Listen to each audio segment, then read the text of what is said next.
Amarachi Okafor stood at the glass wall of her Lekki Phase 1 penthouse, watching the sun settle over the Lagos skyline. The city beneath her buzzed with a chaos she had long since mastered.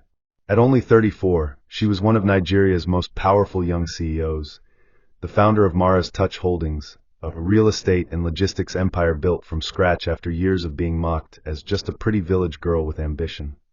Her journey was paved with long nights, unpaid dues, and betrayals she had buried under high heels and tighter NDAs. Yet none of those wounds ever came from home, or so she thought. She had married Chike, the charismatic son of a once prominent Eastern family that had lost their wealth during a land dispute. He had the right accent, the right posture, the smile that made investors relax, and Amarachi thought she had found not just a husband, but a partner to protect what she built. Behind closed doors, however, things had begun to shift. Chike no longer asked about meetings or strategy sessions. Instead, he mocked her intensity, saying things like, "You act like if you stop working, the world will collapse." Amarachi laughed off the comments at first, thinking it was stress or insecurity talking. But then came the canceled date nights, the sudden calls he took on the balcony late at night, and the whispered arguments with someone she couldn't see. Yet Amarachi had no time to chase shadows. Her company had just sealed a major deal with a government-backed housing scheme in Abuja, and her face was on every finance blog. Still, she found herself retreating from the man who once prayed over her before board meetings. His touch felt colder. His words now came with hidden blades. But love is blind until it is humiliated. And Amarachi, ever loyal, was still telling herself it was just a rough season. The cracks widened when she tried to include Chike in a family trust fund meant to protect her orphan nephew, Ibub. "Why not just sign everything over to me and let me handle it as your husband?" he asked casually, eyes scanning his phone, not hers. Amarachi paused, searching his tone for sarcasm, but found only indifference. That night, she couldn't sleep. Her instincts, sharp from surviving male-dominated boardrooms, told her something had shifted. But what? Had she married love or ambition? Was Chike simply tired of being the CEO's husband? Still, she brushed the doubts aside, just as women in love often do. After all, she had once saved his family from disgrace when the EFCC threatened to auction their last property. She believed marriage was sacrifice. Until sacrifice becomes a slow death. 2 weeks after that conversation, Mama Chike arrived unannounced at the mansion. With a leopard print wrapper tied tightly over her chest, and a traveling bag that looked heavier than her soul, she stepped in as if she had always lived there. Amarachi, always gracious, welcomed her with a tight smile and freshly prepared ofonugbu, but something in the older woman's eyes turned her stomach. Mama Chike did not come as a grieving mother seeking refuge from loneliness. She came as a spy. Within a week, she had rearranged Amarachi's kitchen, scolded the staff into submission, and hung a portrait of her late husband right beside Amarachi's business awards. The house began to feel less like a home and more like a battleground dressed in gelly and passive-aggressive advice. Amarachi tried to endure it, believing that showing respect was a sign of strength. But Mama Chike was not a woman who could be won over with kindness. She saw Amarachi's wealth as proof of her son's emasculation. Chike began to change in subtle ways. He stopped entering Amarachi's home office at night. He no longer offered to drive her to church, claiming he was tired or had calls. When Amarachi tried to discuss the idea of separating business assets to protect herself, Chike erupted. "Do you think I'm a thief?" he shouted, slamming his glass of whiskey on the marble table. Mama Chike entered just in time to calm him down, rubbing his back like a wounded prince. That night, Amarachi overheard them laughing in the kitchen. Mama's voice was laced with venom. "You see why I told you not to marry a woman richer than you? She'll soon throw you out like a houseboy." Amarachi stood behind the door, heart splitting open. She didn't cry. She didn't scream. She simply walked upstairs, locked the door, and stared at herself in the mirror. That was the night her instincts stopped whispering and began screaming. Mama Chike's grip over the household tightened. She began questioning staff members about accounts, movement of goods, and even Amarachi's board meetings. One night, Amarachi returned home to find her files, confidential documents about her Abuja deal, open on the dining table with oily finger stains on them. When she confronted Chike, he said coldly, "My mother was just trying to understand what's happening in this house. You don't hide business from your husband." But Amarachi had hidden something. A clause in her will that protected her wealth from marital claims unless proven by long-term co-management. something Chike had never participated in. She now realized that claws might be the only thing keeping her empire intact. And as Mama Chike's laughter echoed from the living room below, Amarachi began to plan quietly. She had fought too hard to be where she was. She would not be buried alive under betrayal. Not without a war. It started with fatigue. Not the regular tiredness from boardroom battles or late-night calls with international investors. This was bone-deep exhaustion. Amarachi would wake up trembling, drenched in cold sweat, her head pounding like distant thunder. Her appetite disappeared. Food tasted like ash. She dismissed it as stress, burnout, maybe even hormonal changes. But then she collapsed during a high-stakes investor briefing in Victoria Island. Cameras clicked as her body crumpled beside the presentation board. She was rushed to a private clinic, where multiple tests came back inconclusive. "Nothing is wrong with you physically," the doctor said, puzzled. "But your system is behaving as though it's been weakened chemically." Amarachi's eyes widened, but she said nothing. She saw the faces of Chike and Mama Chike flash before her, remembered the bitter taste of the tea Mama insisted she take each morning. Suspicion crept in like slow poison. Chike came to visit at the hospital, but not immediately. He arrived after 2 days, smelling of cologne and giving her a soft pat on the arm. "You need to rest more," he said blandly, before returning to his phone. Mama Chike came in behind him, crying fake tears, pouring exaggerated prayers over Amarachi's limp body, while signaling to the nurse to take photos for family record. Amarachi, too weak to speak, simply watched. Her lawyer, Barrister Adalai, came later that evening and leaned in close. "Something is not right. I saw movement in your corporate account. Someone is attempting to authorize a transfer." Amarachi stared at him wide-eyed. "Keep watching," she whispered. "Don't stop watching." And then she made the decision that would change everything. She would disappear. She would die publicly. By the 3rd day, Amarachi was transferred to a quieter wing of the hospital under Adalai's arrangements. They told Chike she had gone into a coma. Mama Chike wept with theatrical flair, insisting on performing special prayers and asking questions about Amarachi's assets. That night, Amarachi lay in her hospital bed pretending to be unconscious as she heard her husband mutter into the phone, "We'll just need the death certificate and the rest will fall into place." Her heart turned to stone. She no longer wanted to fight to be loved. She only wanted the truth, unfiltered, cruel, raw. And if it meant burying her name for a while, so be it. Let them dance. Let them feast. Let them show her who they truly were when they thought she was gone. But what they didn't know was, the dead don't stay silent when they've been betrayed. Amarachi lay quietly in the hospital's dim isolation ward, the sterile beeping of machines humming like distant drums of war. She hadn't eaten in days, but it wasn't her physical weakness that haunted her. It was the suffocating clarity that the man she loved, and the woman who raised him, saw her not as a wife or daughter-in-law, but as an obstacle, an investment, a living ATM. The way Chike had whispered death certificate into the phone still echoed in her ears like a curse. She was barely out of danger, yet her thoughts were sharp, cutting through illusions she had worn like armor. Her world had collapsed not because of strangers, but because the people she trusted most, the ones who sat at her dinner table, had fed her poisoned love and watched her wither. The betrayal was not a single wound, but 100 quiet stabs, delivered in soft voices and polite smiles. That evening, Barrister Adalai visited again. He was a loyal friend, and one of the few who knew Amarachi's true rise, how she hawked bread in Onitsha after her parents died, how she used scholarships to claw her way through law school, and how she dropped the legal robe to build Mara's touch from the ground up. She told him everything, the poisoned suspicion, the whispered plans, and most of all, what she had heard from outside their bedroom. Mama Chike had said clearly, "Once she's buried, I'll help you forge the will. She's careless. Doesn't suspect anything. All these signatures on file. We'll use them." Chike had chuckled and replied, "Good. I just want her empire in my name. Then I'll marry someone who respects me." Amarachi's heart broke anew. She wasn't just being discarded, she was being replaced. Adalai stared at her in shock, then leaned forward, voice trembling with fury. "You need to vanish. But not as a victim. As a witness.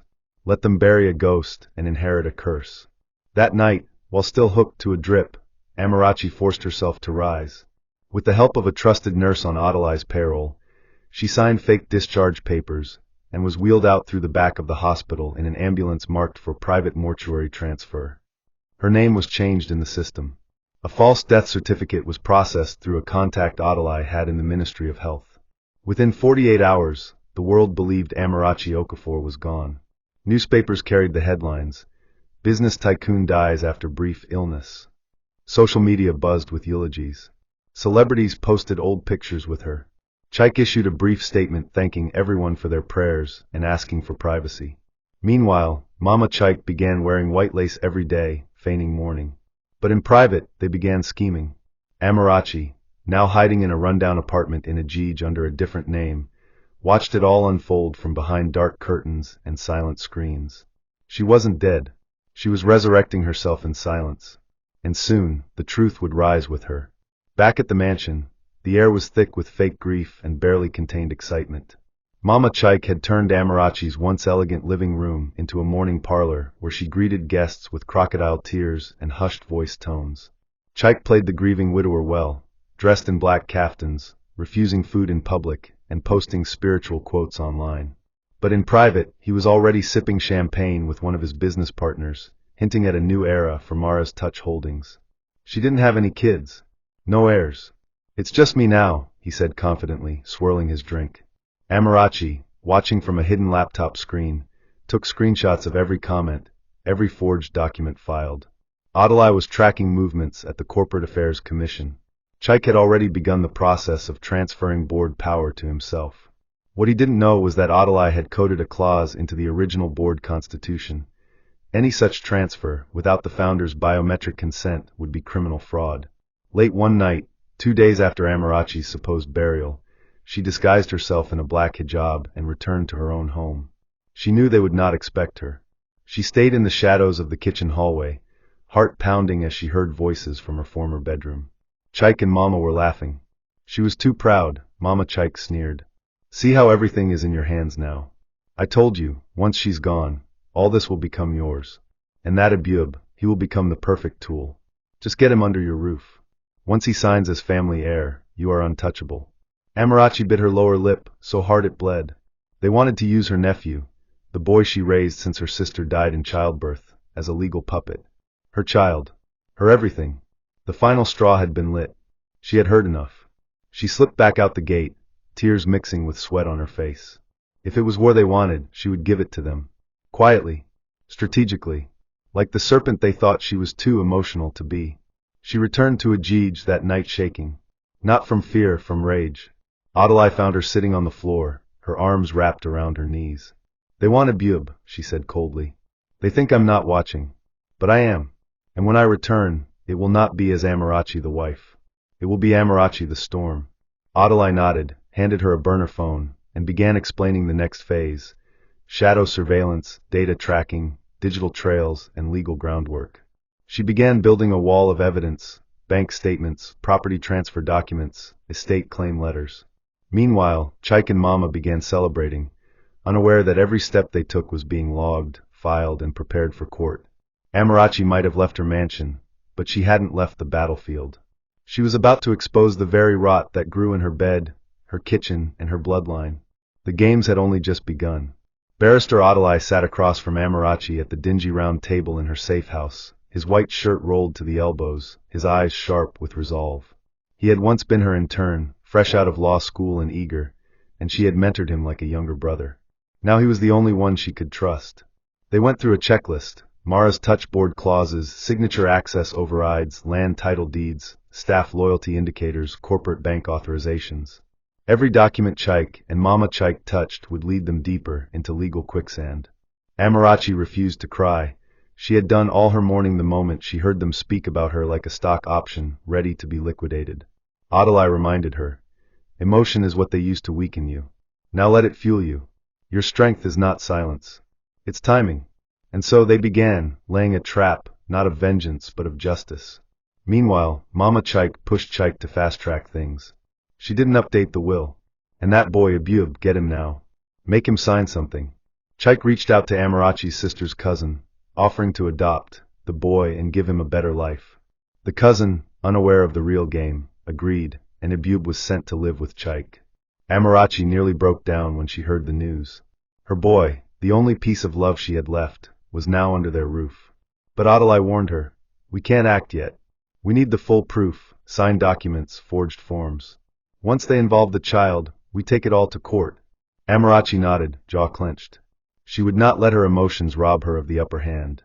Mama Chike might think she buried a foolish woman, but what she had actually buried was her own fate. Amarachi started working in disguise at a local printing press through one of Adalai's old clients. From there, she could access private notary records and registry forms. It was a small, hot office in Mushin, but it gave her something powerful: access. She began forging alliances with former Mara's touch staff who had been laid off by Chike. Most of them hated him now. He was rude, careless, and clearly unfit to run a business. "Madam, we're ready when you are," one of them said during a secret meeting in a dark corner of a suya joint. Amarachi smiled for the first time in weeks. The time for quiet suffering was ending. The wife they thought they buried was digging her way back to the surface. And she was no longer just a woman in love. She was a warrior dressed in grief and clothed in truth. Amarachi's world became a shell, her old identity buried, her empire hijacked, her name reduced to whispers and headlines. She stayed hidden in the small two-room safe house in Ajij, blending into the environment like a ghost, covered in oversized scarves and second-hand skirts. Her days began at dawn with quiet rituals, tea, silence, and strategy. Though she was physically healing, the emotional wounds were still raw. Sometimes she would hold her phone and stare at photos of Abub, her late sister's only child, the boy who used to call her mummy with so much joy. The child was now trapped with people who saw him as nothing more than leverage. But Amarachi had no space left for despair. Her mind was sharp, and her resolve was colder than steel. She began to view everything like a war map. Every betrayal was a coordinate, every forgery a red flag, and every act of wickedness by Chike or Mama Chike a predictable move to counter. Adalai worked tirelessly in the background. He had managed to plant a mole, a former Mara's touch secretary named Ebra, inside the new corporate structure under Chike's leadership. Ebra began to feed Amarachi secret audio recordings, bank activity screenshots, and internal memos. What they uncovered was damning. Chike had not only forged her biometric consent for a board takeover, but he had also begun to siphon funds to a shell company registered in Kenya, under the name of a woman named Ijeoma Duru. The name rang bells. Amarachi immediately recognized it. It was the girl Chike used to date before they married. She had once caught him messaging her flirtatiously, but forgave him after his tearful apology. Now the pieces were fitting together. Ijeoma wasn't just a fling. She was the backup plan. Amarachi realized then that her betrayal wasn't just emotional. It was corporate, surgical, and premeditated. Chike had married her to gain access, waited until she was vulnerable, and then struck with the full force of his mother's bitterness and his mistress's greed. The emotional impact of watching her empire being devoured by people she once fed was unbearable, but she found strength in anonymity. She took on the alias Neka and began working part-time at a local stationery and registry kiosk owned by an old friend of Adalai. From there, she gained insight into the behind-the-scenes of legal paperwork, fake affidavits, forged titles, rushed name changes, all tricks now being used by Chike to erase her legacy. Every night, she transferred notes to Adalai, creating a digital folder titled Operation Resurrection. She knew that once she moved, it had to be with the force of a legal hurricane. One mistake, and she could be declared mentally unstable or accused of faking her own death for insurance fraud. So she waited, patiently, because only the dead can watch betrayal unfold without blinking, and Amarachi, to the world, was dead. The day of Amarachi's state-funded memorial was bright and sickeningly cheerful. Church bells rang across Lekki, choirs rehearsed hymns in white, and government dignitaries began to arrive at the massive service arranged by Chike. Amarachi, from a dingy cyber cafe in Ajij, watched the live stream in silence. She saw Chike standing at the pulpit in a black agbada, tears forming perfectly at the corners of his eyes, as he told the world how his beloved wife was too good for this wicked earth. Mama Chike, dressed in full white lace with a matching gold turban, sobbed dramatically beside him, her handkerchief dabbing at dry cheeks. She built an empire, Chike declared, and I will make sure it does not die with her. The crowd clapped. The cameras zoomed in. Newspapers captured the quote.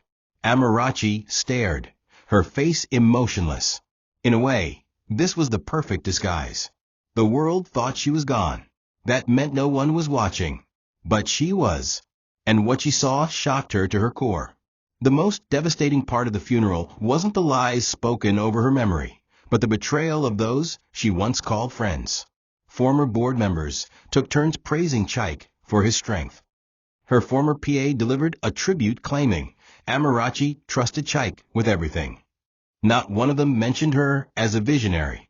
No one talked about her struggle, her nights at Ojulegba selling food, or her rise from nothing. The narrative had been rewritten. Amarachi was a queen, but Chike was now the king. And no one questioned how quickly he took control of the company she built. She watched as Igioma, disguised in dark glasses, stood beside Chike's cousins in the front pew. Even Abub, her sweet boy, sat quietly in the second row, confused and fidgety.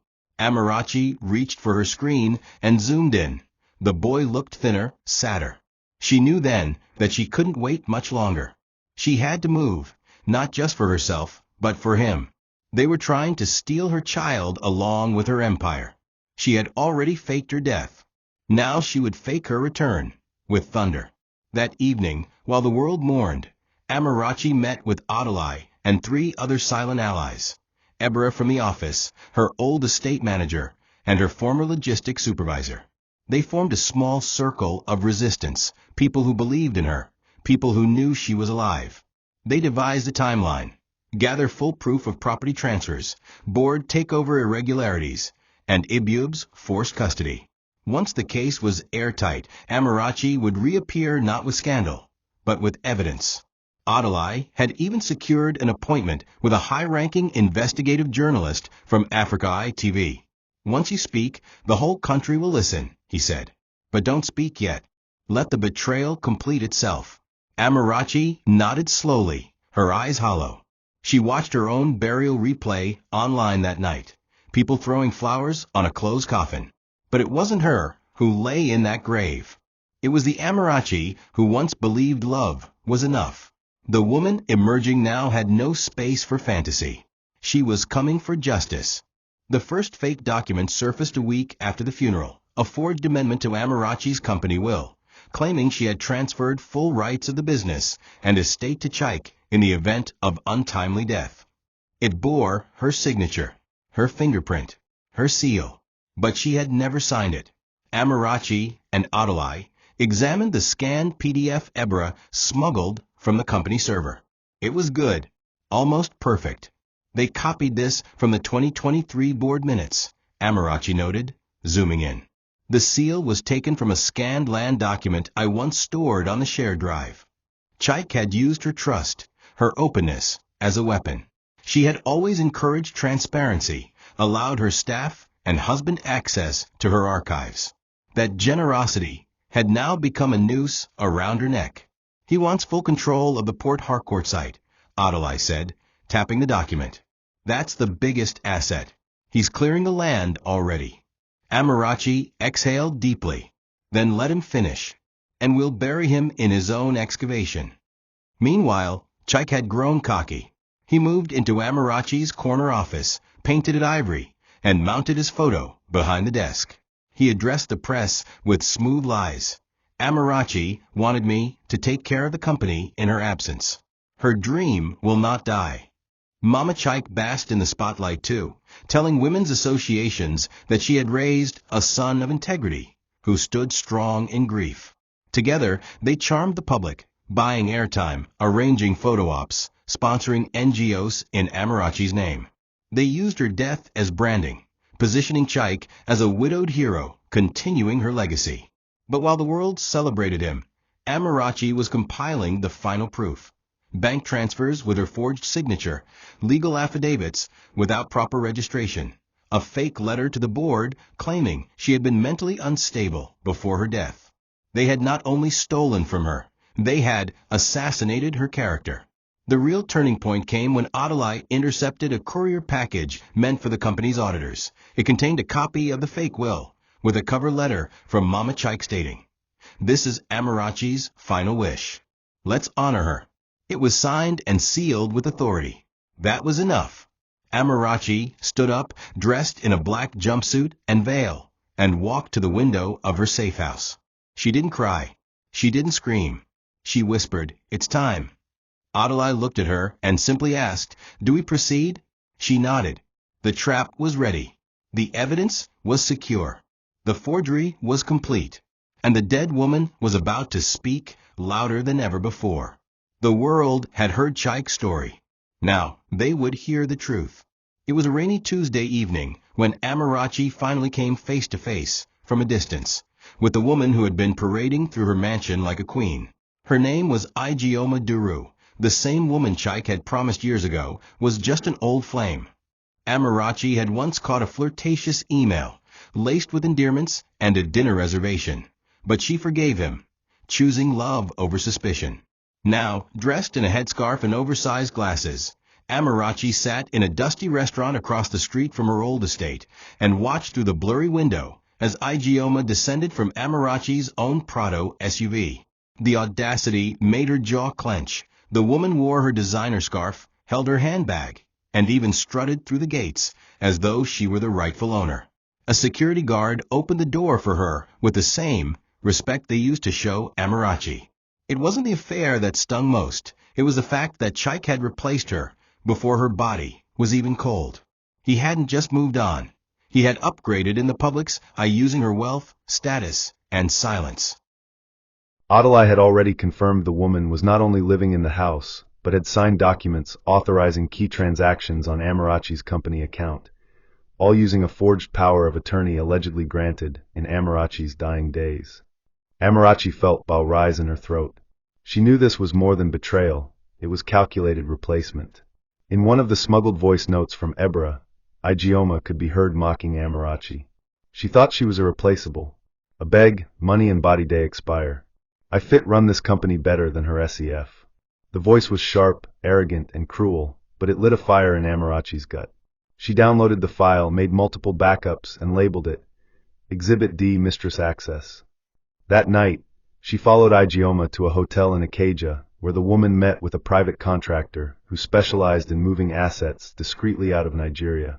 Amarachi took pictures, recorded snippets, and watched silently as her husband's mistress plotted her final erasure from both her business and the country's memory. But what none of them knew was this: ghosts don't rest until the truth is heard. And Amarachi's ghost was now hunting. The next step was to trigger exposure, carefully, strategically. Amarachi began working with the investigative journalist from Africa ITV, feeding them anonymous leaks. She released documents showing Ijeoma signing off on a multimillion naira deal under Amarachi's forged authorization. The journalist, intrigued, began digging deeper, and the first article dropped. Mystery woman signing over Mara's Touch Holdings. Who is Ijeoma Duru? The media didn't connect the dots yet, but it created a ripple. Amarachi didn't want her face public just yet, but she wanted pressure to build. Ijeoma panicked. She confronted Chike, who brushed it off. "It's just haters. Ignore them." But Amarachi had no intention of being ignored anymore. She wasn't coming for sympathy. She was coming for exposure. Slowly, the cracks began to show in their alliance. Ijeoma started acting paranoid. She began making mistakes. The public started to notice. And Amarachi, from behind the curtain, smiled grimly. The mistress was no longer a threat. She was now a liability, and liabilities always sink the ship. The blow that broke Amarachi's heart even more than Chike's betrayal came from the one person she had considered a sister, Uzo Amako, her childhood friend, bridesmaid, and confidant. Uzo had been in Amarachi's life since university, sharing cheap meals and job-hunting stories before Amarachi found her stride in business. When she married Chike, Uzo had stood by her side like a shadow, always ready to help, always smiling, or so Amarachi thought. It wasn't until Ebra forwarded a recording of a private board dinner that the truth came crashing down. In the recording, Mama Chike mentioned Uzo Amako casually.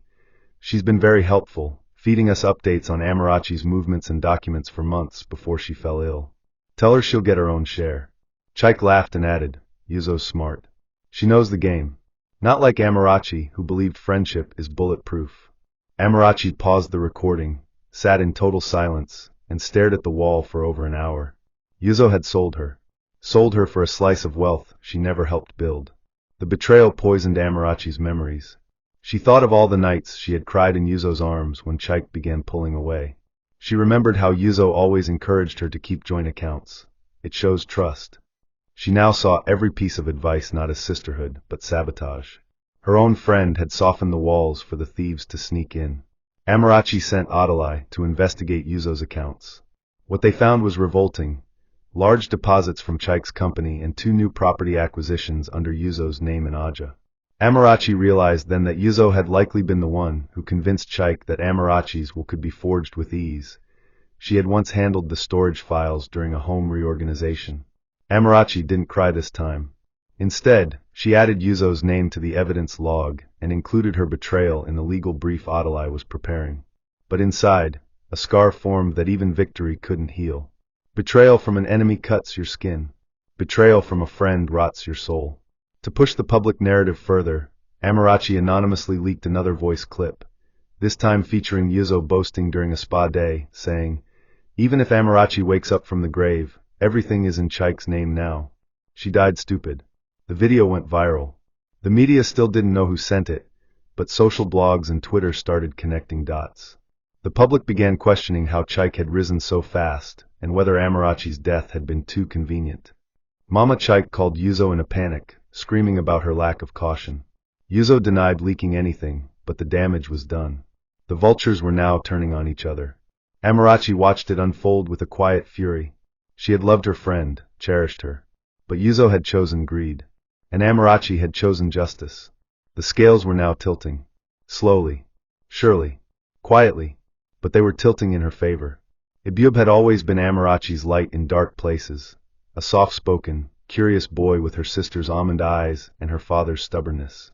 After her sister's tragic death during childbirth, Amarachi took him in as her own, raising him in love and structure, shielding him from the cruel politics of inheritance and family drama. But now he had been reduced to a pawn in a game he couldn't understand. Chike and Mama Chike had not wasted time. They had moved him into the mansion and enrolled him in a new school, where he was introduced as the heir. His surname was quietly changed from Okizi to Okafor in internal documents. At first, he smiled through it all, thinking it was temporary. But soon, the warmth disappeared. Amarachi received messages from the old family driver who remained loyal. "Madam, that boy day cry every night. He day ask for you. But dem say make we tell him you gone." Amarachi felt something inside her collapse. They were not just trying to erase her, they were trying to manipulate her boy. Adalai suggested removing Ibube immediately, but Amarachi knew better. If they struck too early, Mama Chike would frame the removal as a kidnapping, especially with Amarachi still legally declared dead. They had to go through legal custody channels, and that required proving foul play. Amarachi sent in a trained social worker to act as a volunteer tutor in the house under the guise of helping Ibube adjust. Within 2 weeks, the woman confirmed Amarachi's fears. The boy was being psychologically abused. Mama Chike would guilt-trip him daily, telling him Amarachi had left him behind. Chike would only speak to him when it was convenient, and Igioma was openly hostile, once slapping his hand away when he reached for food. The boy had started drawing disturbing images, stick figures in graves, houses burning, faceless women weeping. Amarachi held the drawings to her chest and broke down, her fists clenched. "They will not ruin him," she said through gritted teeth. "Not him too." The final straw came when Ibube sent a secret audio recording, his voice trembling. "Auntie, if you are not dead, please come for me. Please." Amarachi nearly collapsed. Her baby, the one she had fed with her own hands, was crying for rescue. She and Adalai acted immediately. They began preparing an emergency custody suit, backed with psychological assessments, witness testimonies, and the original adoption papers that proved Amarachi was his legal guardian. "Once you step into court, they will deny everything," Adalai warned. "Be ready." Amarachi was more than ready. She had died once. But she would rise again, not just for her name, but for the boy who still believed in her. The final piece had been touched. The storm was no longer coming. It had already begun. Amarachi sat on the creaky iron bed in her safe house, the walls damp with the smell of neglect, and the ceiling fan wheezing like a dying machine. But inside her, something had shifted. For weeks, she had moved like a shadow, hiding, watching, hurting. Now, with everything she had witnessed, Igioma flaunting her wealth, Yuzo's betrayal, Ibube's pain, The fog inside her had cleared. No longer did she feel like a widow running from her grave. She now saw herself as a lioness stripped of her den, planning her return. She missed her old life, yes, the warmth of fresh sheets, the sound of Abube's giggles in the garden, her office's calm, glass-walled confidence. But she had accepted that everything she once had was gone, at least for now. What remained was her name, her truth, and the pain that had now become fuel. The widow, in hiding, had begun to whisper to herself in the mirror every morning, "They didn't bury me. They planted me." Her days were now spent building the counterstrike. With Adeli's help, she was secretly filing complaints under an anonymous whistleblower alias with the Corporate Affairs Commission and anti-corruption bodies. She had learned how to trace asset transfers and how to plant digital traps. Any move Chike made triggered alerts on a shadow account she now monitored daily. She had also begun to write long, heartfelt letters to Abube, which she planned to give him one day, explaining everything.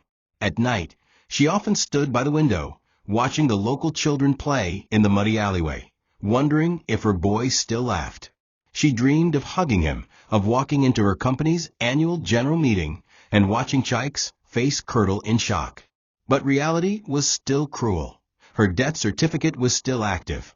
Legally, she didn't exist.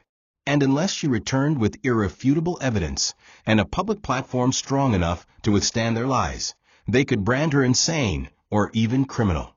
She wasn't just fighting to be seen. She was fighting to be believed. But even in hiding, Amarachi began to rebuild herself. She joined a local women's support group, not as herself, but as Neka, a widow recovering from trauma. These were women who had also faced betrayal, abuse, and financial ruin. One had been poisoned by her in-laws. Another had been framed for theft. Together, they prayed, cried, and reminded one another that survival was not shameful. One evening, after sharing her story vaguely, without names, a woman touched her hand and said, "You are not weak. You are just not done yet." That stayed with her. Amarachi returned home that night with fire in her eyes. She took off her scarf, braided her hair tightly like she used to in her startup days, and looked herself in the mirror. "Not done yet," she whispered. That night, she stayed up till dawn, finalizing the operation blueprint with Adeli. The storm she was preparing wasn't emotional. It was legal, financial, surgical. And when it landed, it would not miss. The morning Amarachi confirmed what had truly made her sick months ago was the morning something in her finally died, the last traces of trust. Adeli returned from a quiet meeting with a retired toxicologist who had analyzed Amarachi's blood samples, hair strands, and stomach tissue, retrieved covertly from her medical file through their inside contact at the private hospital. It was poison, Adeli said plainly. Slow release, laced into food or tea. Most likely arsenic in low doses over time. Amarachi blinked slowly, not because she didn't believe it, but because some part of her had always known. The dizzy spells, the nausea, the constant fatigue, and Mama Chike's insistence on personally preparing her tea every morning, with a guilt-tripping sweetness. "Let me serve you, my daughter. You work too hard." Amarachi used to smile and sip it, not knowing each cup was shortening her life. "She was killing me," Amarachi murmured. "And I was thanking her for it." That betrayal pierced differently. It was maternal, intimate, layered in a false kind of love that made the truth unbearable. Adeli handed her the full report. It was comprehensive, backed by dated test results and private lab analysis. "We can't go public yet," he warned, "but this will be a hammer in court." Amarachi took the file and held it like a sword. Mama Chike had not only plotted to erase her, but she had tried to do it slowly, like a woman boiling a frog without it knowing it's dying. The worst part was that it almost worked. Had Amarachi not collapsed when she did, had she not decided to disappear when she did, she might have actually died for real. And Chike? He had known. He might not have mixed the poison, but he knew. The night she overheard them whisper about hastening the process suddenly made sense. Amarachi no longer needed to question if he ever loved her. He hadn't. He loved her empire. Her body was just the gate he needed to pass through. Now that he had access, She was disposable. But Amarachi was no longer a gate. She was now a wall. With the poison confirmation came clarity. Amarachi no longer wavered emotionally. She became precise, cold. Every piece of evidence she gathered now had a specific placement. Every signature, every voice recording, every bank transfer, every medication prescribed was catalogued meticulously. She wore gloves now, figuratively and literally, protecting herself even from the possibility of missteps. They tried to erase you, Adalai reminded her, but now you'll erase the lie. Together, they planned a final dossier, a 64-page document that detailed the poisoning timeline, the fake will, the property hijacks, the mistress transactions, and the psychological abuse of Abub. Amarachi added one more page at the end, a single photo of her sipping tea, while Mama Chike stood smiling beside her. Beneath it she wrote, "I see you now." And then with one click, she sent the full dossier to Africa ITV, under the subject line, "The woman you buried is alive." Amarachi's transformation from victim to storm was not instant. It was earned through pain, planning, and the discipline of silence. While the world continued to mourn her and hail Chike as the brave widower of Nigeria's golden CEO, Amarachi was preparing her rebirth, not as the woman they knew, but as the woman they never saw coming. She no longer wore oversized clothes or hid her face in public. She walked with shoulders raised, her braided hair tied back like a crown, her eyes sharp with determination. She moved with confidence even in broken slippers, because now she understood. Strength wasn't in possessions. It was in knowing who you are when everything else is stripped away. She began mentoring younger women at the local women's shelter in secret, sharing her story without names. And through it, she regained something far more powerful than vengeance: purpose. Adalai coordinated meetings with Amarachi's old business partners, some of whom had doubted her, others who had remained quietly loyal. With her forged death now being questioned by the Africa Expose, murmurs began to circulate. Anonymous documents were being leaked to the press, and civil society groups were calling for investigations into the irregularities at Mara's Touch Holdings. Chike became uneasy. Mama Chike called a family meeting, warning him to pray harder and silence whoever was leaking. But the more they scrambled, the more obvious their guilt became. Amarachi used their chaos to build new bridges. Her former logistics manager offered her the back-end files Chike had tried to erase. Her estate manager provided copies of land documents Chike had re-registered. And through it all, Amarachi remained quiet, letting the storm brew around them while she sharpened the blade of truth. The final piece of her preparation came through Abub. The boy had written a secret letter and hidden it inside his school project, which was intercepted by one of the drivers and sent to Amarachi. In it, he wrote, "I don't like them. I want to come home. I dream of you. Are you really gone? I know you are not. I feel you in my heart. Please come back for me." Amarachi held the letter and wept for the first time in weeks. Not out of weakness, but release. She stood up, walked to the bathroom, washed her face, and stared at herself in the mirror. Her skin was darker now, her body leaner from stress. But her eyes were fire. "I'm coming," she whispered. "For him. For me. For everything they stole." That night, she packed her documents, put on a black dress, and stepped out. The next morning, she would walk into the Mara's Touch boardroom and make the dead rise. The lioness had mourned. Now she would roar. The conference room of Mara's Touch Holdings was buzzing with tension. Chike sat at the head of the table, fingers tapping rhythmically on the polished glass surface as executives shuffled papers and whispered among themselves. He had called for a special board meeting to finalize the merger deal with a foreign logistics firm, a move that would officially transfer controlling interest away from Amarachi's legacy into his own portfolio. His mother, Mama Chike, sat near the back, dressed in cream lace and gold bangles, her eyes darting like a rat in a cornfield. The moment was theirs, or so they thought. As Chike cleared his throat to begin the session, the doors creaked open. All heads turned. A tall woman in black walked in. No one spoke. No one moved. Her heels echoed against the tiled floor. Chike's hand froze mid-gesture. Mama Chike gasped, nearly falling from her seat. The woman standing before them wasn't a ghost. It was Amarachi, and she was very much alive. The silence fractured like glass. What is this? Chike stammered, standing slowly. Mama Chike's lips quivered. Jesus, it's a lie, she's dead.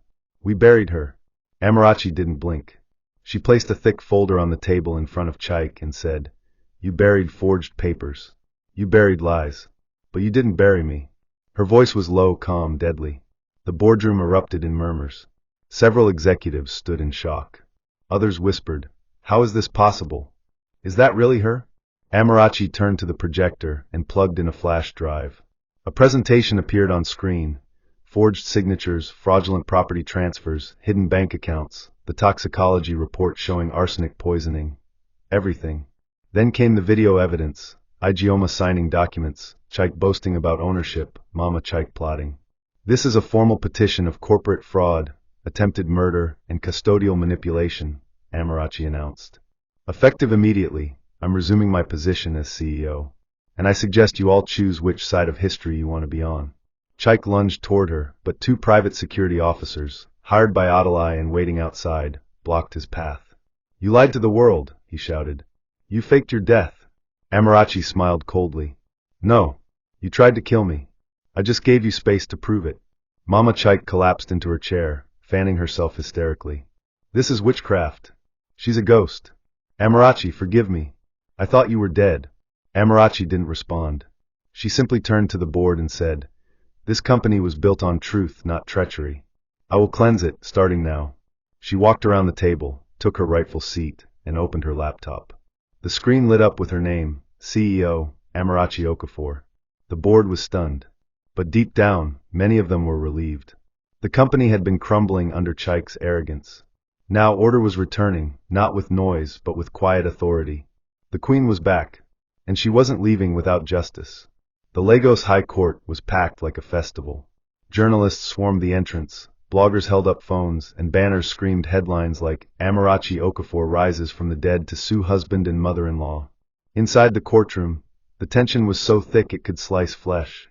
Chike stood at the defendant's bench, dressed in a charcoal gray suit, sweat clinging to his temple.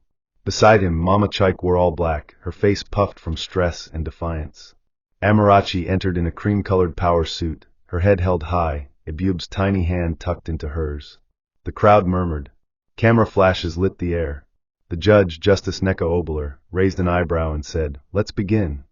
Barrister Adalai presented the opening argument, structured, piercing, and relentless. This isn't just fraud, my lord, he said. It's a layered web of betrayal, attempted murder, corporate theft, and emotional torture against a woman who built everything they tried to steal. The courtroom held its breath. It was no longer just a trial, it was a reckoning. Adalai presented evidence with ruthless precision. The poison reports, the forged will, the financial trails leading to offshore accounts in Kenya. Each document was projected on screens, each witness coordinated to deliver blow after blow. Ebra testified first, detailing how Chike and Mama Chike plotted during late-night meetings. Then came the social worker who exposed Ebub's mistreatment. Finally, Amarachi herself took the stand. The room went silent.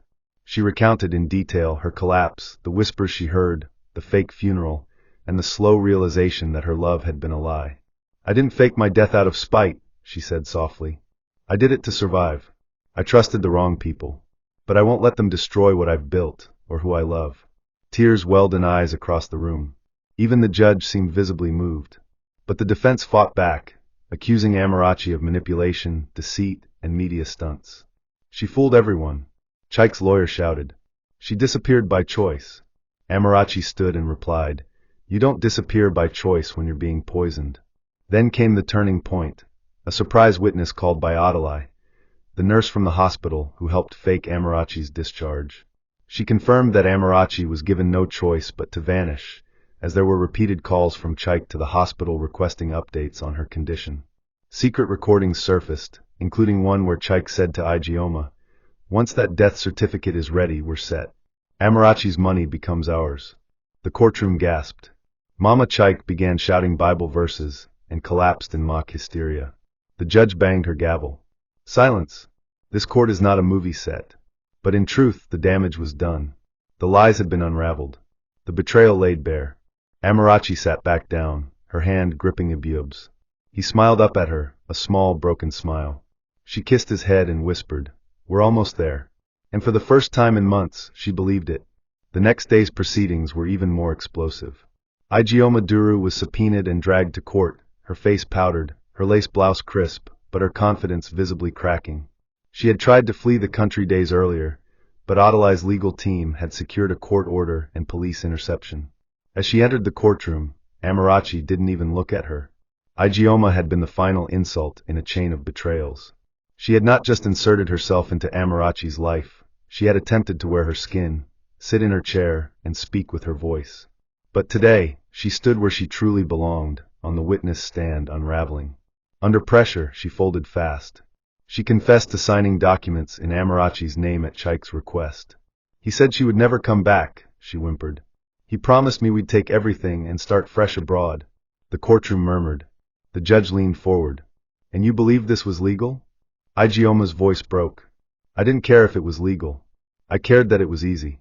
Adeli pounced on every inconsistency. He made her repeat dates, transactions, and phrases.